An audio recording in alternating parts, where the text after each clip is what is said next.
Not about me. It's not my story. I love telling the story, but I don't want to be famous. I don't know a lot about you other than your husband wrote Copacabana. He did. I'm married to a songwriter, a Grammy Award-winning What? songwriter. Yes, I know, right? Like at the Copa. Yeah. What? Yeah. Bruce, right? Bruce. Yeah. Oh He my wrote God. the fucking Copacabana.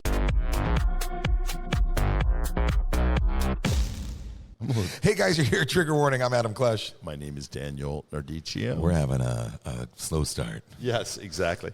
We are so excited about today because we have a good friend of mine, and now it's soon to be yours. And finally, one of your friends that recognizes me. Exactly. Yeah, when he was coming into the green room, he was like, "Oh my God, hi, how are you?" Here's what I love that people always say to me about our podcast. I didn't know we were doing this with you too. No, I told him you were in it. He's like, "Oh, your brother? Wait, I don't understand. Who's this? What brother?" And I was like, "All right, don't worry about it." Oh my God! So I have just gonna start drinking now. Start drinking. Yeah, go for it. You just start This now. hour. I'm so excited about so many things right now. Okay. Because What do you want to tell me about first? John Waters' birthday is today. 80 years old. Is this 80. Does John send everyone cards on his birthday, or is it? Yeah, No, Christmas. Christmas. I got okay. his Christmas card. It's I like get a his scratch off, right? Totally. Every year it's different. And sometimes it'll be you open it and like something bounce at you. Dog shit. His Christmas cards are so incredible, John Waters. And it's like one of those things. I don't get invited to the actual party. He does a Christmas party. It's kind of one of those things. In Baltimore? Yeah, in Baltimore. I don't get it. Could you imagine? I know I can. Trust me, I have. I'm not. So far, I've not been invited to that, but I have. You and John been. are so close. I'm shocked you're not invited to that. I know, yeah. It's one of those things. You're like business close, right? Yeah, Like exactly. he produces Exactly, shows and you guys talk each other. You made the Christmas card list. That's huge. Yeah, totally. And He doesn't even know I exist, and I've ran his spotlight for 5 years. I texted him today and said, "Happy birthday!" And he was like, "Can't wait to see you on Fire Island." But it doesn't mean that he's going to invite me to his, his Christmas party is kind of a big deal. No, he's going to invite you to the signing of his check. Yeah, exactly. And I'm fine with that. Yeah, great. That's what I got. Give me the money. Sometimes this is what you get. It's his birthday today. 80 years old. Happy birthday, John. We have John Waters at 80 and Marilyn May at 98. Today? No. Oh, her birthday was about a month ago. But Marilyn May is going to be Happy belated, Marilyn. We love Marilyn. years old. And still doing what she does. Yeah, exactly. It's been a big week, though, in terms of like just in general, like culture. I've been back for about 10 days from Zipolite, and I'm like loving my life. Yeah. Did you come down to dancers again? What now? Did you come down to the dancer night again? Oh my God, I love coming down. So here. we talked about it on the last episode. I know. You came down again? Oh yeah, totally. Jesus Christ! I'm coming down all the time. I came down when they weren't even here. I was standing just around, waiting like, for them, waving your 20 No, I just came down. stacks of nickels. Sunday the night, exactly. I hit the bottom of the barrel. I was like, "Yeah, here, do you Get want out some that change?" coffee can again. Exactly. You people like change. Harper's gonna beat me if I pull out any more 20s. All my life I had to fight. So I have a feeling we'll come back to that joke. exactly. So anyway, we have Fire Island, which is going to be amazing this summer. I'm so excited to get it. I go back out there tomorrow morning. Really? I'm so excited. Yeah, there's a lot to do with the fucking palace. 50 degrees. Why are you excited about Fire Because Island? we open in 9 days. I'm excited to get it open. Yeah, wait for like 3 days before and just like slam it all in. That's what we've done the last 4 years. Why wouldn't it work this season? We have a long underwear party on May 2nd. First. Jesus. Thank you very much. You've been saying May 2nd for 5 months. It's May 1st. And what I love is when the first underwear party is, which is May 8th, but you can't subtract the 7. Oh my God, it's really hard for me. Numbers, math. No, I was in Berlin last week. Berlin. Tell me about it. First time in Berlin, I didn't have sex. First time I've ever been to Berlin, I didn't have sex. Really? Wasn't on purpose. But you had drugs. Oh, tons. Yeah, absolutely. It's fucking Berlin. I don't, But no, I went and saw the bar that I'm one of the founders, Tipsy Bear. It was wonderful. My best friend Tima had his birthday party, which started at like 5 in the afternoon and then went to like 4 a.m. Then like 20 of us went to Berghain. And then I think I walked out of Berghain like 5 p.m. on Sunday. It took like a shower, 2-hour nap, back to Tipsy Bear. It was great. Wow. It was Berlin. I love it. Oh, yeah. I got upgraded, so I was in the lie flat, and they brought me a mattress topper. They're like, would you like a mattress topper? I was like, excuse me? And she's like, I'll be right back. So she runs on the other, she comes back, and I had like a 2-inch like body mattress topper that you put on, and I was out. Wow, she saw what was going on. Yeah, she looked at me, do you want a mattress? Mattress topper, she's like, you should sleep. She also was like, do you want executive service? Which means like they bring you everything at once, like 3 little bottles of liquor, and then they leave you alone to go to bed. Wow. I bet that's it. I bet she looked at me and was like, yeah, totally. Yeah, let's put her down. We don't need. She was like, bear kind. Bear kind. We don't need this awake for 8 hours. Get comfy, honey. Oh my God, that's so funny. Well, I've been stuck here, in New York now, which with a lot of meet and greets, I've heard. I had a great week. I've had a great week. I love being in New York. I had someone come over and do a 5, 6, several 8s. 5, 6, 7, 8. No, I had a couple of meet and greets at my apartment upstairs, but I also just love being in New York right now. You're in pants. I love wearing clothes. I love wearing my sweatshirts. Sorry, I'm late. I didn't want to come. Sorry, I'm late. I didn't want to come, which is like my motto for today. Everything. No, I just I've been having such a good time. Rob took me to see. We're both wearing shirts that are jokes. Mine says Los Angeles. Yeah, no, totally. Right. Womp womp. You can't spell flake without LA. So no, I had a really good week here. It was just so much fun. A week and a half. I've been cooking so much. Beef bourguignon. You're in your Julia Childs mode. I love cooking in my apartment because it's so cold right now. I really want you to take my idea for Fire Island and live where I want you to live, and it's selfishly because you have a kitchen, and I know when you have a kitchen, you cook amazing meals. Yeah, no, totally. I can't wait. You can't live somewhere you don't have a kitchen. It's just not going to work. No, it's not going to work. You're like, I'll come on Fridays and Saturdays and stay in the hotel. I'm like, no, you're not. No, I'm going to sit there. I'm going to go to the pizza place. No, it's fine. But for $42, and for 20 weeks. Yeah, exactly. I can't do that. Yeah. So anyway, I'm trying to figure it out right now. But whatever. Fire Island, I'll figure it out. So anyway, that was basically, I've been back for 10 days and been having such a good time. Have you seen any theater? Well, with Rob, we went to see Titanic. I went to see Meow Meow at Joe's Pub the other night. And then literally, I took Johnny Dynell and I said, let's go to see Meow Meow, who's Australian. Yeah. I'm excited. I'll look her up. Can't wait. She's incredible. She was doing like Kurt Weill. Oh. And Benjamin Walters, like this kind of like really 1930s. Yeah, like kind of niche-y. Yeah, it was really great. And not niche-y. Niche. Exactly, yeah. It doesn't kill me. It made me stronger. And I loved it. It was a really good night. And then afterward, I said, Johnny, you want to go over to Parkside? We're doing Amber Martin and Angela DiCarlo doing a country night, and we had such a good Was she doing her Reba? Yeah. The shoulder pad was so big. It was like up this high. Amber Did she do the Reba entrance, though? Oh, she was I love it when she does that like from the back of the theater for like 4.5 minutes. And she does the like head shake thing. Amber was on fuego. Oh, good. So it was a great night, and Johnny and had such a good time. And then afterward, I was like in a cab, and Did you do a Scissor Sisters cover?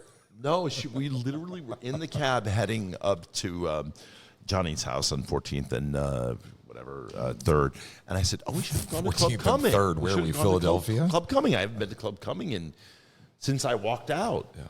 Did you to go get your tax money? No, I just wanted to walk in and see what was going on, but I didn't go. It was closed. But I'm going to go. No, it's still doing great, I guess. No, it was funny. I went there one time on like a Thursday at like midnight and the doors were closed.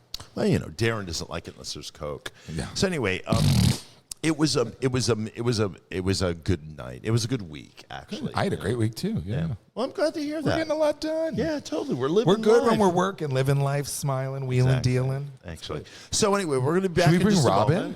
Robin. Should we bring Rob in? Should we take a break and bring Rob? Rob Shooter? Shooter, yeah. Absolutely. The book is called It Started with a Whisper. We're going to be back in just a few moments. Yeah, exactly. That's great. Look at you. You're going to be very excited when you hear about who his partner worked with. Partner worked with. Ausgezeichnet. Yeah, I know. Ausgezeichnet. I can't wait. Well, look at you with the German. Ich bleibe hier. How you say it in Spanish? I don't know how to say excellent in Spanish. Excelente. Excelente. Excelente. We'll be right back in just a moment here. You're watching Trigger Warning. I'm trying to get sponsorship. Oh, God. I love Brooklyn Brewery. I know you do. And they make a Stonewall IPA for the gays. We all know you do. It's like Absolute did that earlier, so we're all good. Exactly, that cracking sound. So delicious. So I'm really excited because you're listening to Trigger Warning. My name is. Oh, you're watching now. You're watching. Trigger Warning. My You're name is back from Daniel break. Ritchie. You were watching a commercial like it was I know, the 80s. Exactly. It was the 80s. Exactly. What about AIDS? The weight loss drug. Double your pleasure, double your fun. That's the statement of a great mint and double mint gum. All right, so I'm really excited because we've had a lot of really good guests on here. I have to say Cheyenne Jackson, Jimbo. Actually, that was it. But The rest have been some real tankers. Alaska was great. Storm Large. I mean, we've had some really good people.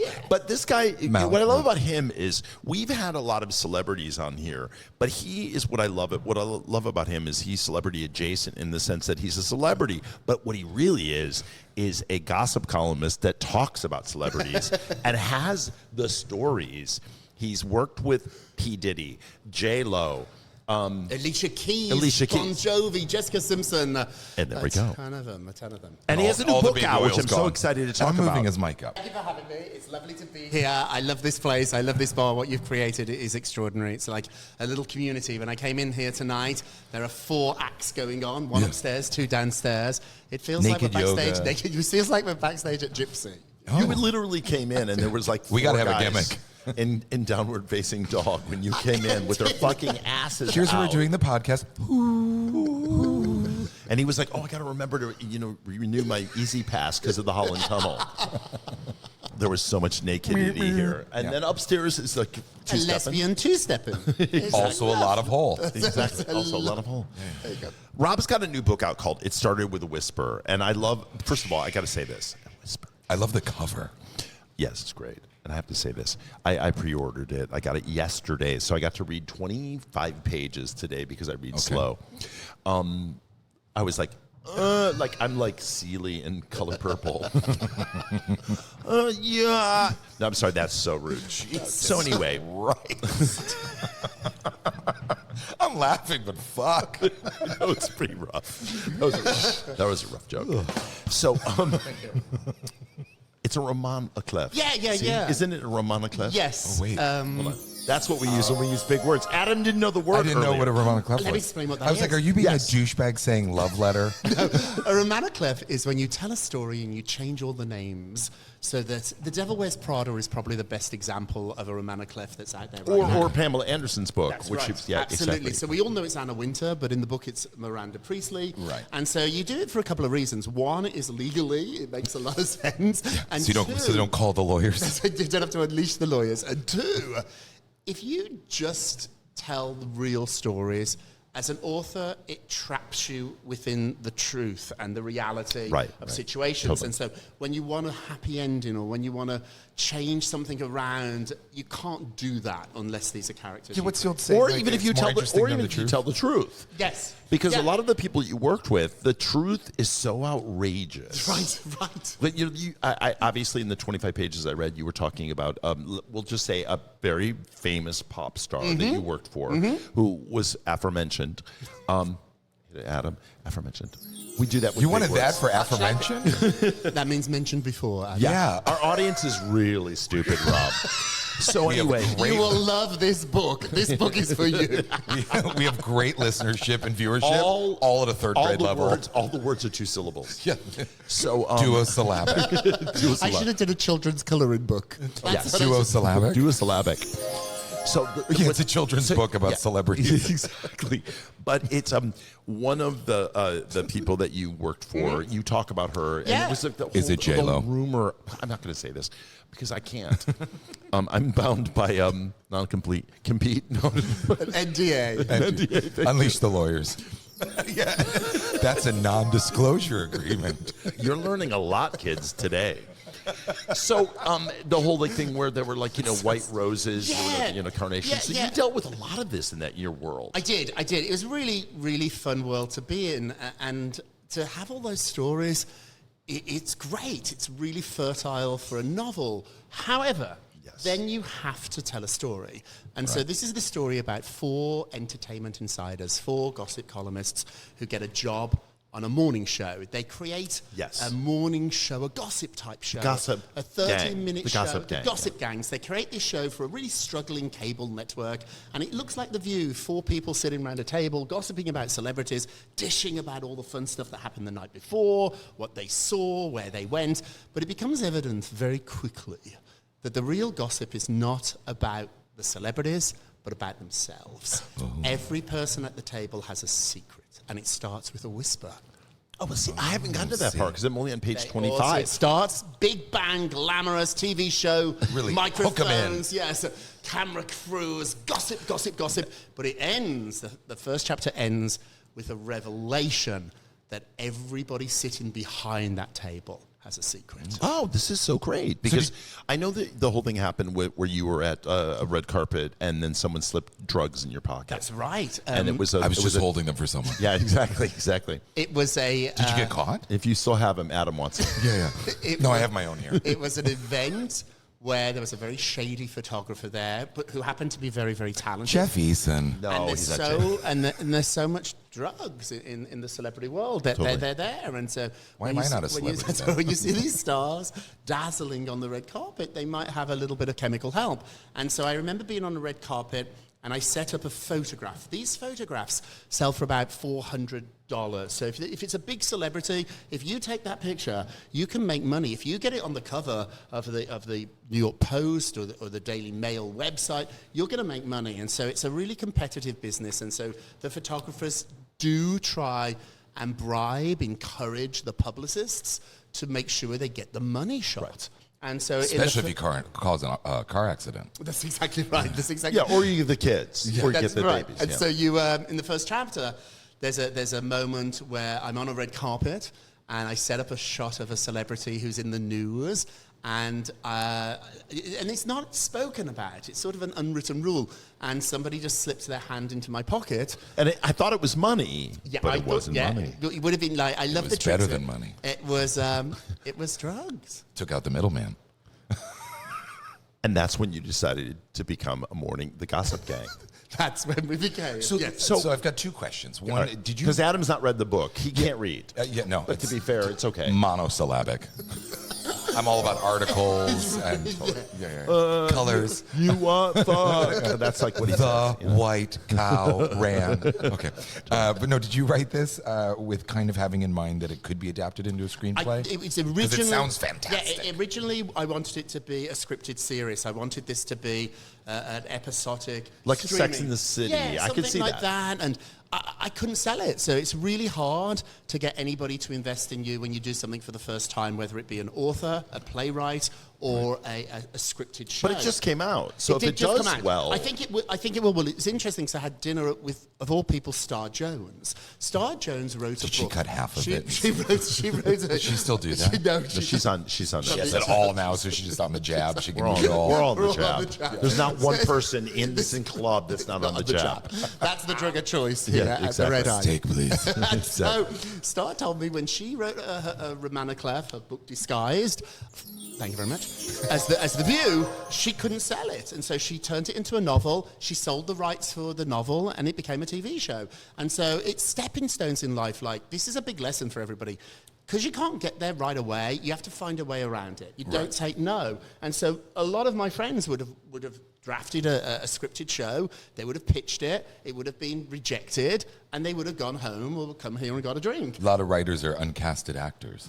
I wouldn't stop. So I had these scripts, I had about 10 episodes, and I was like, I could turn every episode into a chapter, and that's why it reads like a TV show. It really does. It does. Every episode ends with a cliffhanger. It really does. The first 25 pages is like a pilot. It's a pilot. It is literally, and that's by choice. And which I like, because actually it makes it readable. And that's what I grew up with. Like, when we get into Triggered at the end, it makes sense why. But when I was growing up, people did not read books. I was from a really working class town in Britain. They were not Birmingham. It wasn't. They weren't they were smart people. They were really good, kind, decent people. But education was just not a priority.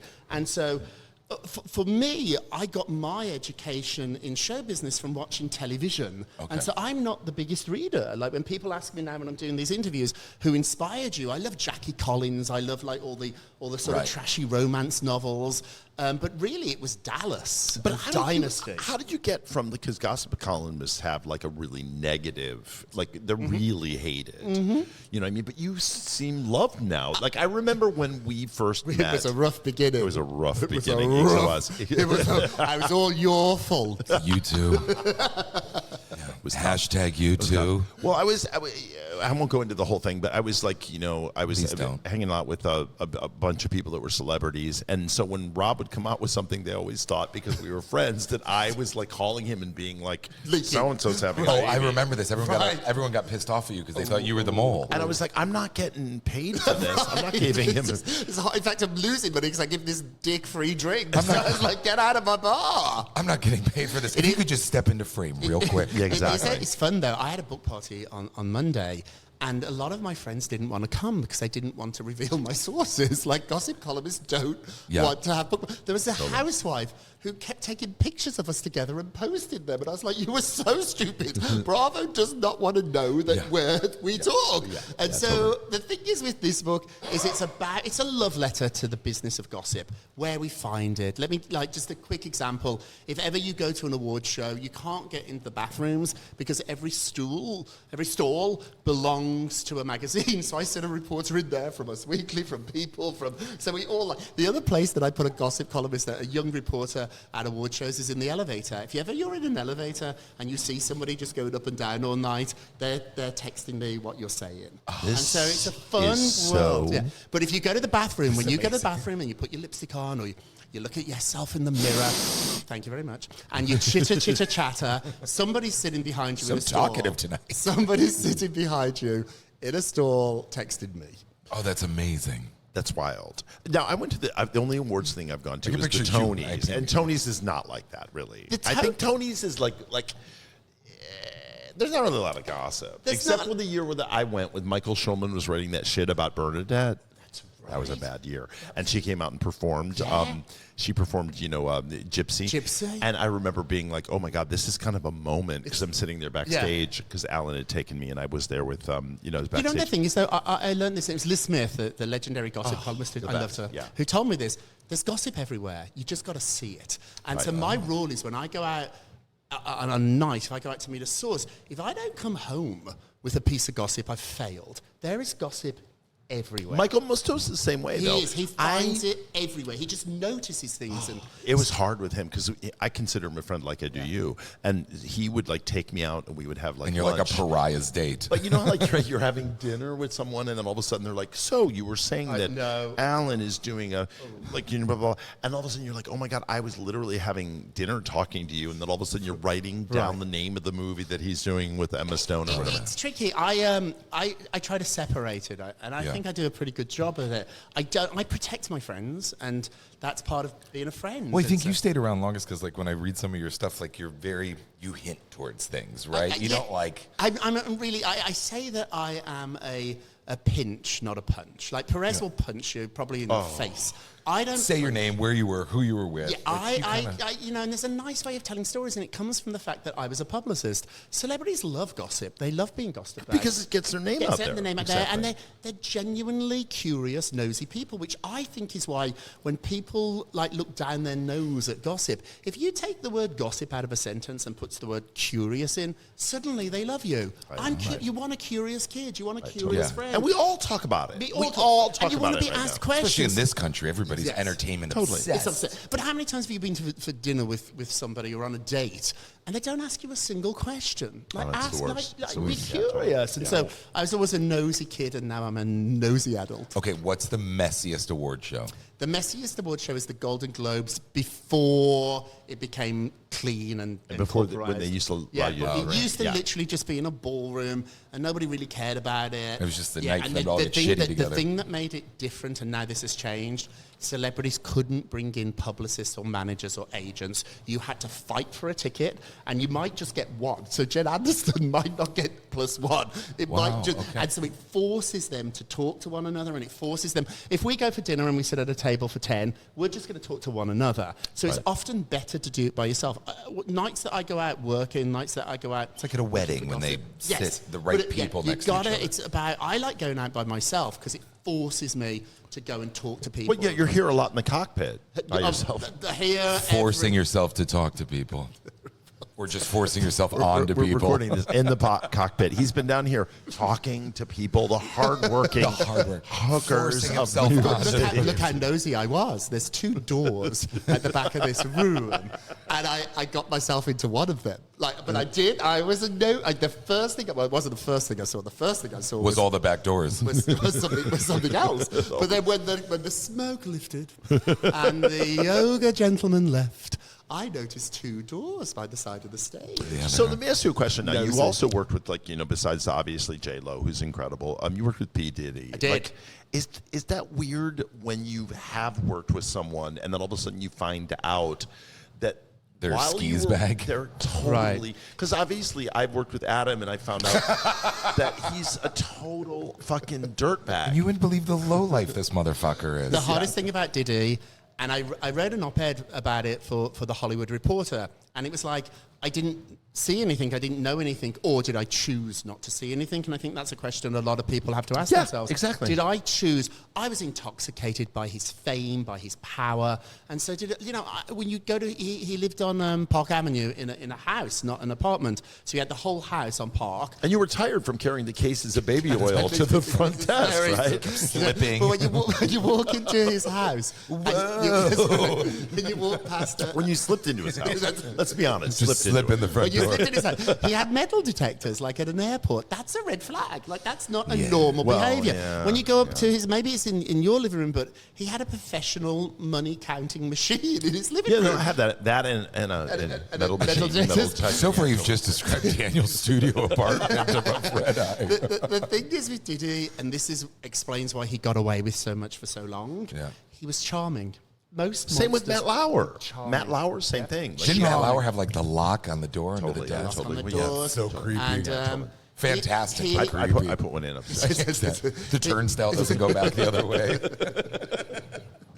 Charismatic, and of all the clients, if I was out late with Diddy, he'd give me his car to take me home. It'd drop him off at home. But it's weird because when you don't want to say that, 'cause you feel like... When you see the doc, though, it doesn't sound like he's like that. It sounds like he was, mean. Yeah, I think that once we find out something about somebody, we change the way we tell a story, and that's what's so interesting about what I do for a living. Stories change every 10 minutes. So at the moment, you might not be in love, but you might be tomorrow, and that's what's so interesting about covering really the same 50 celebrities or so. It's almost like a little soap opera, and all these celebrities live in my street, and I want to know what's going on in each of the houses each day.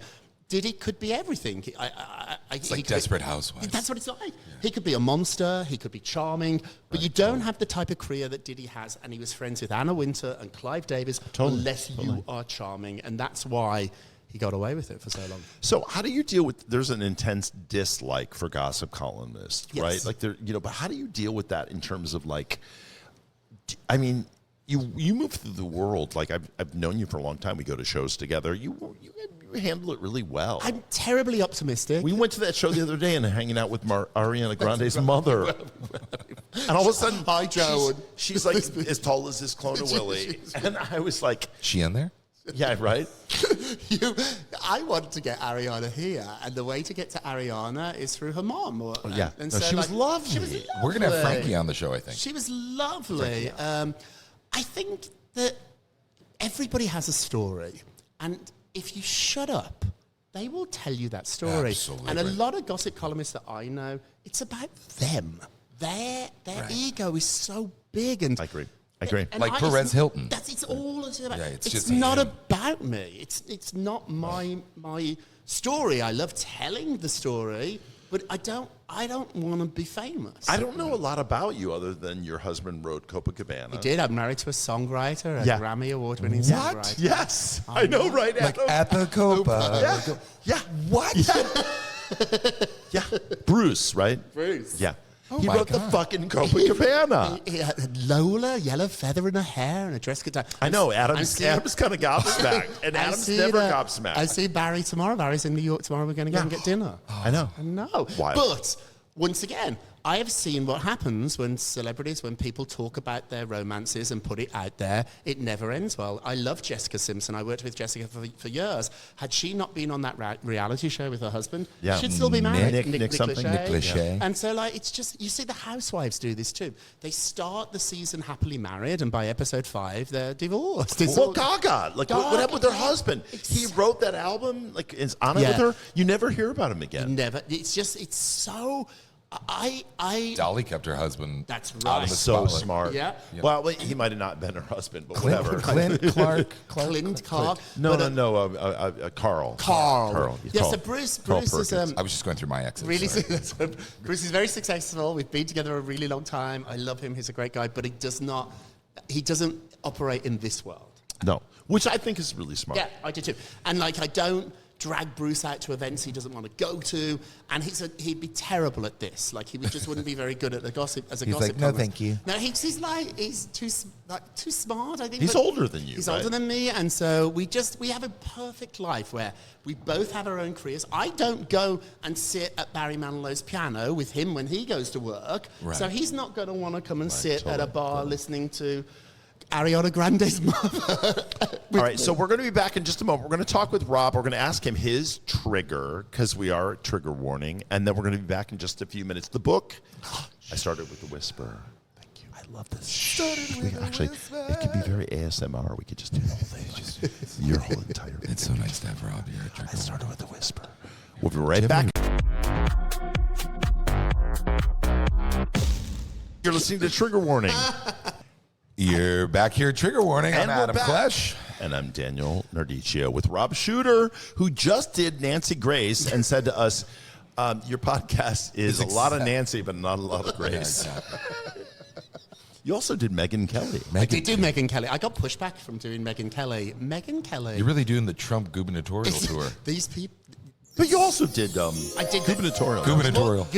I did the morning shows. You know, I'm from the world that if you're a hustler. I'm a hustler, and I think you have to talk to different people. It's like when Democrats won't go on Fox News. Pete Buttigieg says that's ridiculous. Jessica Chartoff is so incredible on Fox. She's incredible. Incredible. I got to say that. One of my favorite people in news, you know? Yeah, absolutely. Incredible. She's incredible because she literally, Jesse Waters. Yeah, Jesse Waters. And, is gobsmacked because she can't. You can debate. We've become so sort of polarized about it. And I get it. The world is so difficult.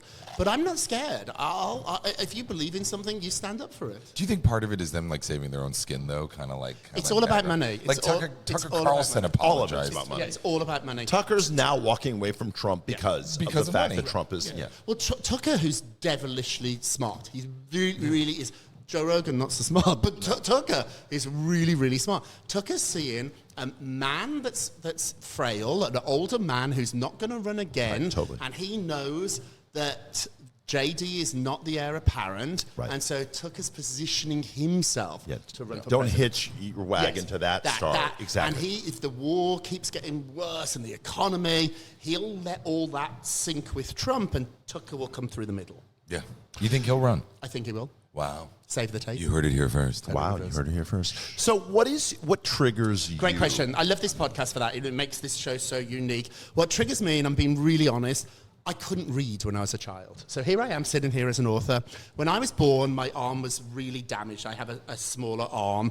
And because of that, I spent an enormous amount of time as a child in hospital. Right. And when you're in hospital, when you're fighting to save your son's arm, it was nearly amputated several times. When you're fighting to do that, reading is not a priority. Right. And so it wasn't that my family was Not with that attitude. But yes, it was it was not the priority. And so I was like about 5 or 6, maybe 6 or 7, when they discovered I couldn't read, and I just used to fake it for years. And wow. if I read a book, I'd just like make up the story because I couldn't. So read. who wrote this? That's right.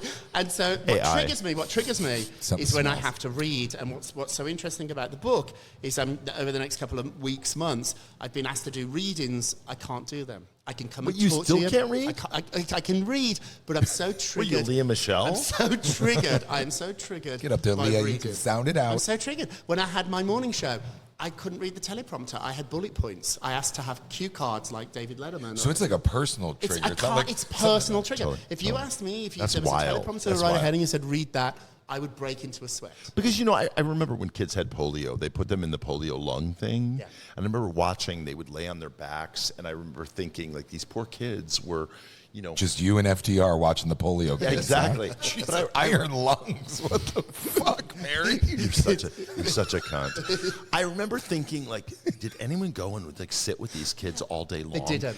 No, they were just sitting in these steel tubes. Steel with tubes, like, respirator Didn't pumps, do it. yeah. And nobody talked about it. And I thought about that when you said that, Yeah, because I thought, like, no one went and taught them to Did you get a sugar cube in grade school?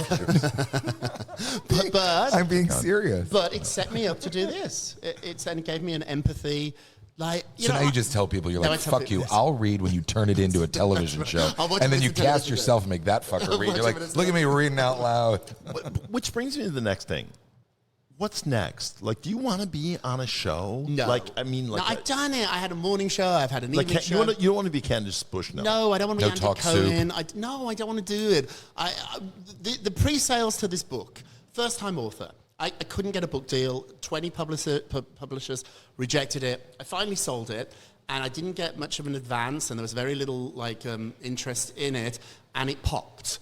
And before the book came out, a week ago, I signed a 3-book deal. So I've got another 2 books. They got your Mariah carried in. It's amazing. It's amazing, and it's just on pre-sales, and so. And I love it. I really do. The second one's a really tricky. I've got to go. There's my second book. It's going to be called Queen Elizabeth III. Oh. And there's a terrible helicopter crash over Balmoral Castle, and the line of succession changes. Oh. So it's like succession-y, kind of? I'm calling it a historical novel. It's more set like, in the future, so 15 years in the future. more like King Ralph. Who's going to be? Yes, who's going to be on the British? Who's going to sit on the throne in 15 years? And maybe she comes from America. Maybe she's from Montesanto. Wow. Speaking of sitting on the throne, Daniel has a lovely gift here for you. So, Jonathan Groff, everyone has gotten one of these. You get from us as a parting gift. Who? Nancy Grace? Did Nancy Grace give you a Megan clone? Kelly? Good Morning America. They don't have Good sponsors. Morning America did not give you a clone of Willie? Do you know, They don't have sponsors like we do. on Good Morning America. Do you know who Will Reeve is? Christopher Reeve's Yeah. son, Superman's son. Dead on the inside. He is Dad's so dead. He's dead on the inside. handsome. Yeah. It was shocking. Oh, he's a very, very good bedazzlingly handsome, like you two gentlemen. So thank you for my gift. What is it? Yeah, it's clone of Willie. You can make a life-size clone of your cock. I put my Willie in here. Yeah. Or you It's get a very someone else to do it. generous sized portrait. It'll make you sing Copacabana. Thank you Rob, very much. I can't thank you enough for doing very this. I know generous. you were literally my theater buddy. I was in Zipolite, as everyone knows, our listener and viewers know. I was there from October, and Rob would text me, I'm coming to Red Eye. Do you want to go to the show? I'd be like, no, I can't. I'm in Mexico. Finally, I was like, yes. We went to Titanic. We're going to Lost Boys. Lost Boys. He takes me to shows. We've seen some really good, and some stinkers too, but we've seen some great shows. Oh, well, the stinker was a friend of mine. One of my very good friends wrote. I can't say it. Oh, Tammy. Yeah, that was bad. So anyway, but I love this guy. Get the book. So far, I've read 25 pages, and I'm actually going to read more, which is weird. That's a good sign. I know. That's a really good sign. For somebody like you who can't read very well to read I can't wait till he honestly None of us tells me. I when you literally leave. was like, You can wait for the movie. Yeah. Oh, this no, one. You yeah, wait for the no, movie. no, movie, Don't no. even try. It's 400 pages. You're not going to do it. Book on tape There's no at way. best. No. 400 pages? What is it, No, the Iliad of celebrities? It's 200 pages. 200 oh my pages. God, the Iliad. You know the Iliad? No, it's 200. Just do the first chapter. Let's read some of the quotes. Let's see what people are saying about the book. Do you want to read these out Yes, loud? 'Cause let's it's go for triggering it, me? yes. Triggering me. I love that you're like, let's read the quotes, and then you pass it Because I'm off. triggered. You I'm fucking triggered. triggered What's cunt. Started with Okay. a whisper. Right. Yeah. Read it, Adam. Adam, you can read. Everyone wants to get their hands on this book. Oh, that's Z100, Elvis Duran. Oh, I love Elvis. What a wonderful person. I'm doing You're it doing that tomorrow. Get live tomorrow. What devil did for the world of fashion, Whisper does for the world of gossip. That's Okay, magazine. Oh, That's a quote. magazine. That's Nicki And then Minaj's if magazine. Jackie Collins and Truman Capote had a child, it would be Rob Shooter, Radar Online. Quality outlet. New York Times. Quality. And I think Nancy Grace is the last quote. Is that No, that was Radar. Nancy didn't make the book. She must have given it me too late. How graceful. How rude. She'll be in the second run. I hope she's not watching this. She'll be so offended. Second run. She's in the second She'll be run. second run. Well, thanks so much. We love you, seriously, and thank you so much. I can't wait to go to you on the Lost Boys on Saturday. And when he pisses you off, I'm always free for theater. You're after the theater tickets. Yeah, totally. I can't wait to see what you make of this. I shall bring what it you in. make of this. I will, When he's done leaking you stories, I know a few celebrities, so I'm always down for theater. Definitely knows leaking. All right, thank you don't for pick up listening dinner, though. and watching. We'll be right back in just a few minutes.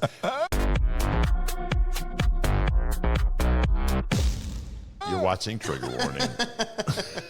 Oh my God, having Rob blow my mind with his husband.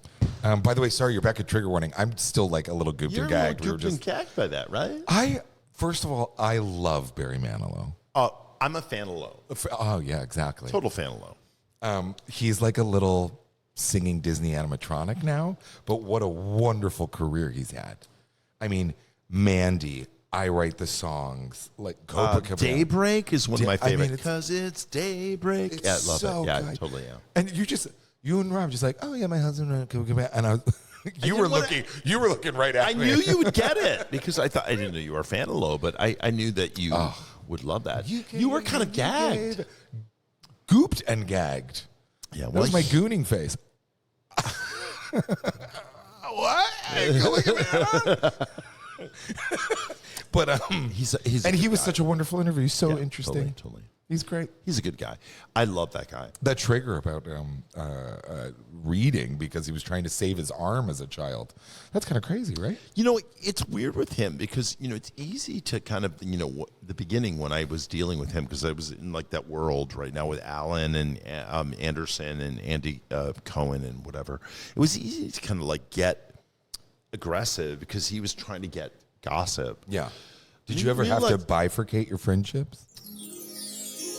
Because you do have a lot of celebrity friends. You have a lot of people that are just in the arts, and you were there for the early parts of their career, and as they rose, you were always you're just a normal friend of people. I don't really ever want to sell them out, but at the same token, I also realized that which is hard when you bring around a gossip. We're also all using currency. This is what I always say. This is kind of like quasi a trigger, which is I'm going to go into my trigger. Is that okay? Yeah, go for it. My trigger is like... Is it from last week when I told you to save it? No. Oh. It's a new one. So great. We all have currency we use, okay? Whether it be youth or beauty or money or intellect or fame. Girth. And people kind of get girth. Yeah, totally. Or in your case, flaccidity. Flaccidity. They like it when it flops. Play with it. And so people get in this thing where they kind of think like, I'm a celebrity and this person is like, making money off this, but then also they don't realize that this person's doing that. Whatever. We all have like kind of a duality. Mm-hmm. And I have this thing right now where I'm noticing that like, people are making fun of Melania Trump for being like having been a hooker. Right. But then they're kind of demonizing the people that hire her, and we've all been, well, not we, but many gay people have been in a position of being either a hooker or hooky. Mm. And I think there's this weird thing that happens right now where we're like... Sundays down in the cockpit. Yeah, exactly. We're like in this environment right now where people are going, support sex workers unite, sex work is real work. But we're going to demonize anyone that pays them. Oh, okay. That pays them or hires them or deals with them. We're going to like make sure that it's embarrassing and humiliating. We shame them. Like what we did with Hugh Grant. Was it Hugh Grant? Hugh Grant, like 30 years ago or whatever. Eddie Murphy, or people, and Anthony Weiner. He used power, whatever. There's a different thing with power. I'm just saying, like, I'm in this thing right now where I'm noticing that like people want to go like, sex workers. So if you're a hooker. Well, it's very glass houses casting the first stone. In the East Village in Williamsburg is like, you're a hooker, unite. But if you hire a hooker, you're a then sleazeball. we're going to go after you, and we're going to make fun of you. We're going to, and it's like, how are the people you're supporting? How are these sex workers supposed to work? How are they making money? Yeah, if you demonize. So the it's Johns. like, I'm sorry, but just like leave sex work alone. Like, you know what I mean? Like, I'm sorry. I have been in both positions where I, in my book, Every Inch of the Winter, which is coming out. It's called that.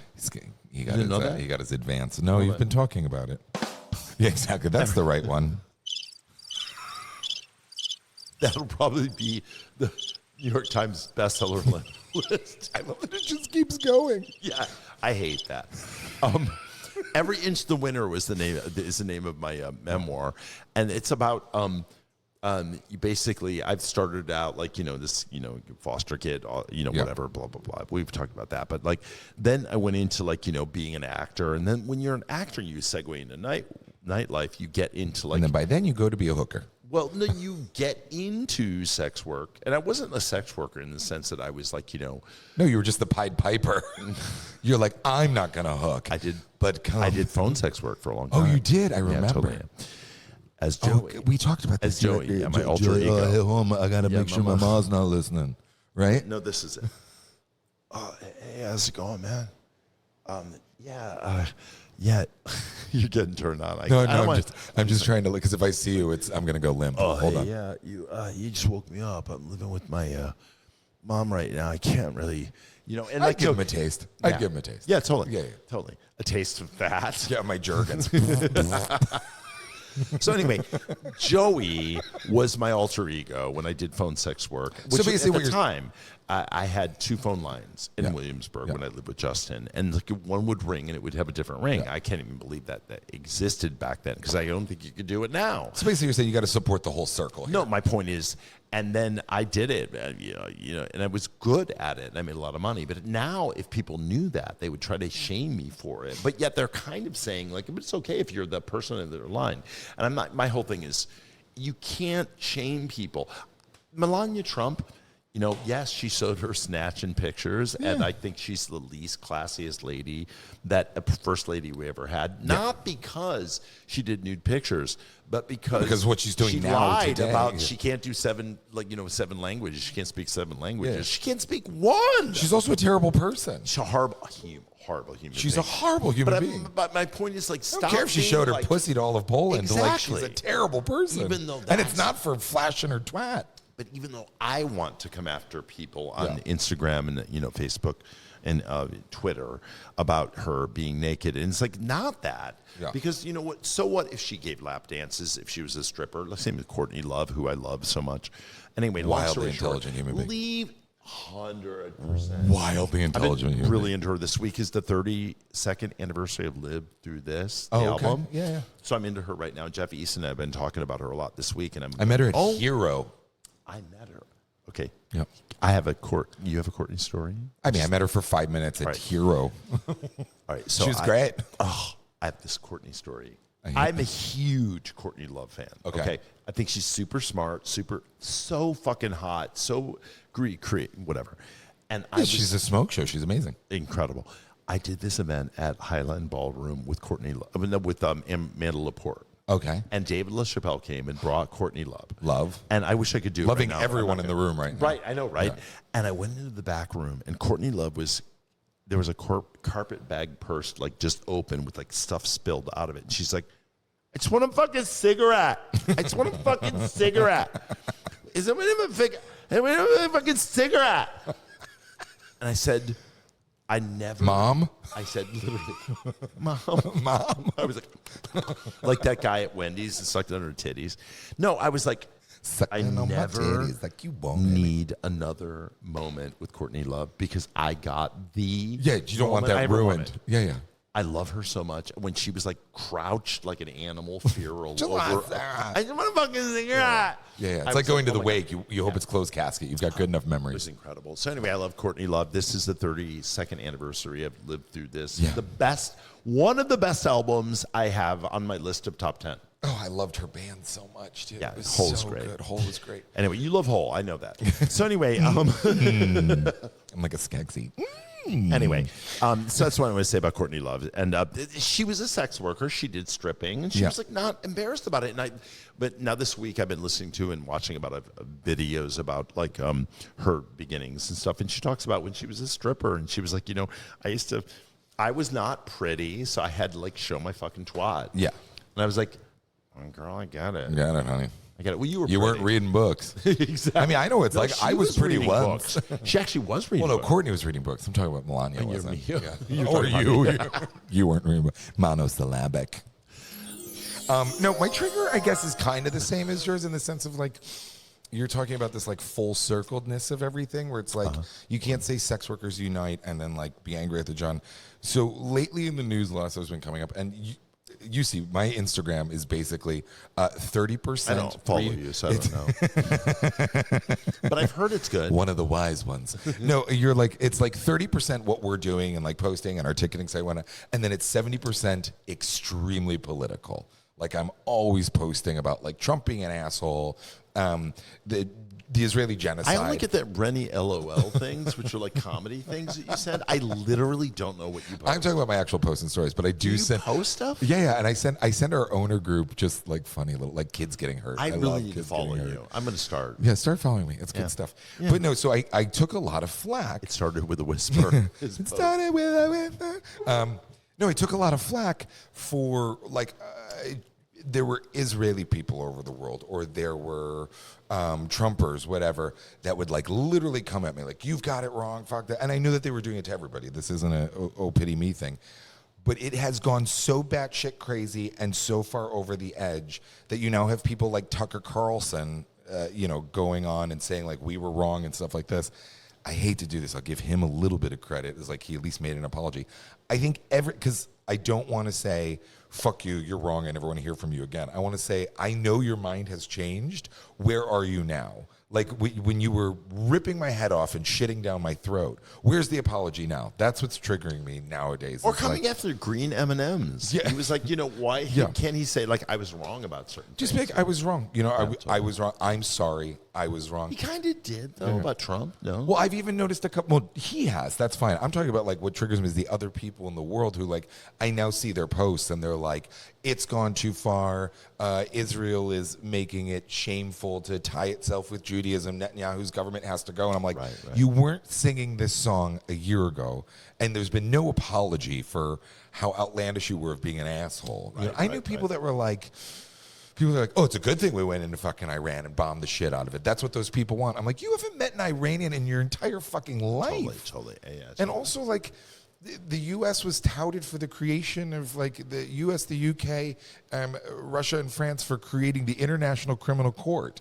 And now we're just like, we're going to go in regime change. Bomb things. No, go in and take them up on war crime charges and go through the fucking process. Which I think might happen if Dems actually have balls. God, if they could just grow a spine and Wouldn't it be amazing if Dems got into power and went like, we're going after all of them? Fuck you all. You all broke the law. You're all war criminals. Bondi, you're all thieves. Chrissy Nome. J.D. Vance. Whole Trump family. Cash Patel. The whole Trump family for their insider trading. Like, for like the 10th time in the last 4 weeks, there's been $1 million like hedged on something happening, like a war bet. Yeah, totally. Hours before he decides to do something. Yeah, it's maddening.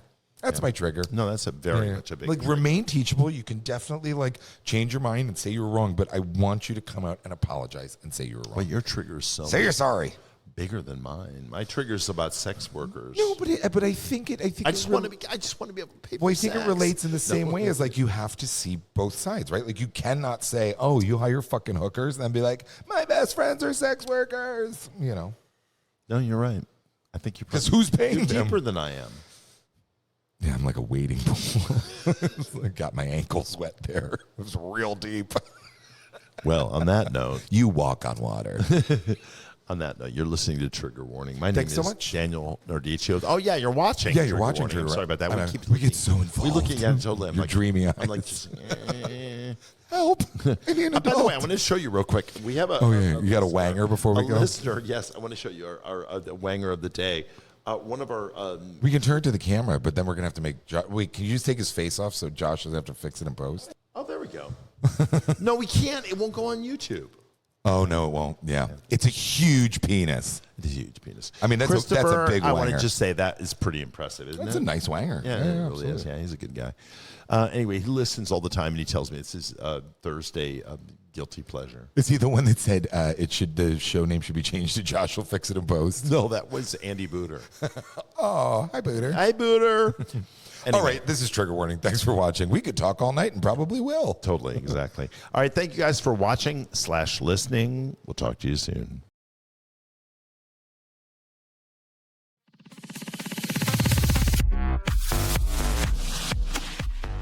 Trigger Warning, hosted by Dale Nardiccio and Adam Meathammer Klesch, is a Pride House Media production and produced by Josh Rosenzweig. Please note, the views reflected in this podcast do not represent the views of Red Eye, the Ice Palace, or any of its subsidiaries. And any reference to scat, shrimping, upper deckers, skanks, smash debating, rump riding, wolf bagging, Cleveland steamers, jigglypuffing, rusty trombones, Cosby sweaters, Mexican pancakes, and Alabama hot pockets are the views of Mr. Nardiccio and Mr. Klesch and his listeners, not the establishment. If you are offended, please seek immediate psychiatric attention. If you enjoyed this episode, please subscribe wherever you listen to podcasts. And while you're there, leave us a rating and review. It really helps others discover the show.